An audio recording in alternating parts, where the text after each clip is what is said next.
Hey everybody, Jason Dezurek here along with Steve Reisner. How you doing today, Steve? Very good, thank you. Yeah, I'm glad you're with us. And we've been going through the talkorigins.org website. We're going to get to the question, which is this. How do you know the Earth is really old? Lots of evidence says it's young.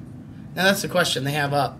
The answer they give is, according to numerous independent dating methods, the Earth is known to be approximately, I like how they say known it, to be approximately 4.5 billion years old. Most young Earth arguments rely on inappropriate extrapolations from a few carefully selected and often erroneous data points. Everybody, fiction can be fun. I find the reference section to be much more enlightening. Anyway, what do you think about that? This one, I did enjoy looking into this one. The assumption here, first of all, that creationists care how old the Earth is, at least for me, it's completely inaccurate. I don't really care how old the Earth is. If the Earth is really old, which we don't really have any way of knowing, but if the Earth is really old, so be it. I don't think that it contradicts the Bible at all. If the Earth is really young, so be it. I don't think that contradicts the Bible at all either. The problem here for the evolutionists is it has to be old. So they're going to obviously focus then on things that suggest that the Earth is old. He says numerous. By numerous, I'm not sure what he's referring to. If he's referring to two, which could be numerous because that's more than one. Right. I wouldn't say numerous though if it was two, but if he's using radiometric dating and isochron dating as being two different things. However, I guess if you want to look at uranium, lead, potassium, argon, rubidium, strontium, or lead, or however many different types of radiometric dating, that could be numerous independent dating methods, but okay. that's actually kind of stretching it, I think. A lot of those dating techniques have similar assumptions and problems, and the author here uses the term know, as you indicated, which I think is really funny because he absolutely does not know anything about that. As far as the age of the Earth. Right. I'm not saying that he's incompetent, but to say that you know how old the age of the Earth is, it's just I think this is how is that observable? I just gotta say that's a foolish statement to make if you're trying to be scientific. Yes. The RATE Project has done a great deal of work on this, and so have a whole bunch of other people. Unfortunately, since their work was not in line with the mainstream media or the mainstream scientists, nobody really paid any attention to them. I've actually seen recently now that there are people who are trying to refute their work, but most of those have been debunked as well. There are three major assumptions here that we're dealing with radiometric dating.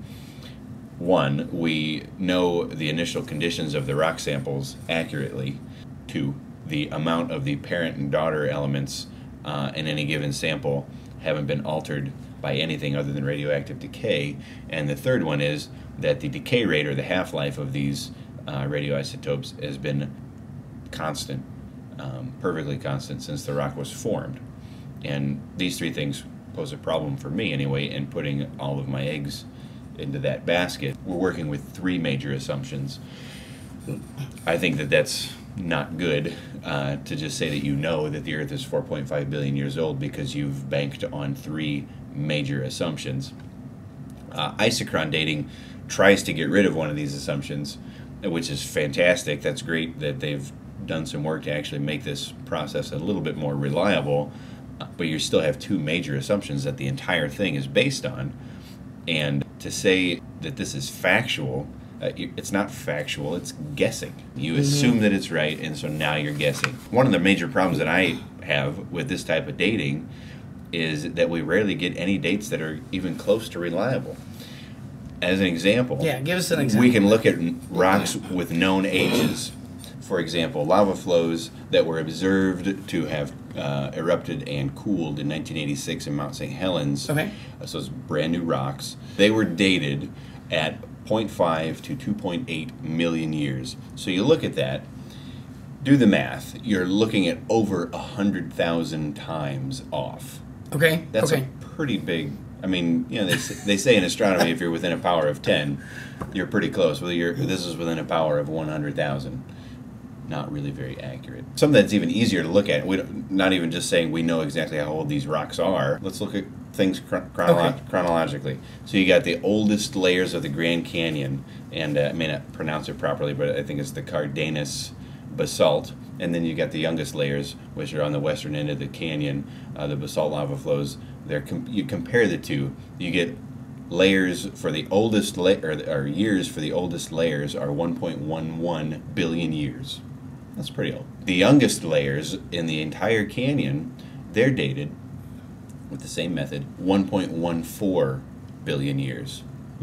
That's interesting. So the younger ones were dated older? 300 million, or I'm sorry, 30 million years older than the than the oldest ones, which was interesting. My question is, do you not see the discrepancy here? I'm sure you see the discrepancy here. Oh, I do, yes. If we date rocks with 5 different methods, we use uranium, lead, we use potassium, argon, and use 5 different ones, oftentimes you're going to find 5 completely different ages, sometimes billions of years separating them. This is what we're standing on as being accurate. Meaning, you're saying the evolutionists. The scientific community, I guess, at large. That seems a little crazy to me, that we want to, this is the basis of how we date the Earth. Aside from the fact that we have to have it be 4.5 billion years old or evolution is sunk. This is what we're standing on when it's nothing to stand on at all. There's absolutely no foundation here. These issues and many others have been documented by all kinds of different scientists and the RATE project, but again, they don't get any support because they're not backing up the mainstream media or the mainstream scientific community.